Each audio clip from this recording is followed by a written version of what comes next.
very much for recognizing my work sa pagbibigay po sa akin ng Annual Achievement Award. Hindi naman po ito mangyayari kung hindi naman din talaga sa maraming taong nakasama ko sa industriyang to mula 8 years old ako hanggang ngayon. Yes, halos 4 na dekada na po ako dito sa industriyang kinalakihan at minahal ko.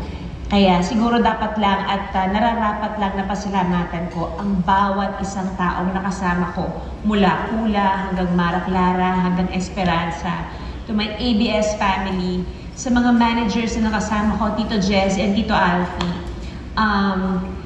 Hindi ako mabubuo ng ganito kung hindi sa tiwala at pagmamahal ng bawat direktor, bawat producer at bawat writer na nagtitiwala na gampanan ko ang mga characters na isinusulat nila para sa akin.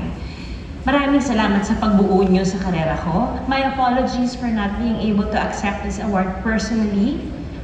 Ibig sabihin, marami pang dahilan at paraan para mangyari ito uli sa akin. Di ba po?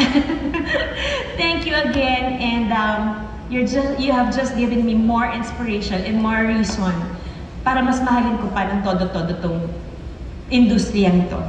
So to everyone, again, to FDCP, thank you for the love. And thank you for acknowledging this work. To Direk Chito, Chris Martinez, Attorney Joji, salamat dahil ibinigay niyo sa akin itong role na to. Hindi ko naisip na marami akong masusungkit na mga award dahil sa pelikulang Espantaho na hindi lang nakakatakot pero mas pangpuso at pangpamilya siya. Marami pa sana tayong gawing pelikulang ganito.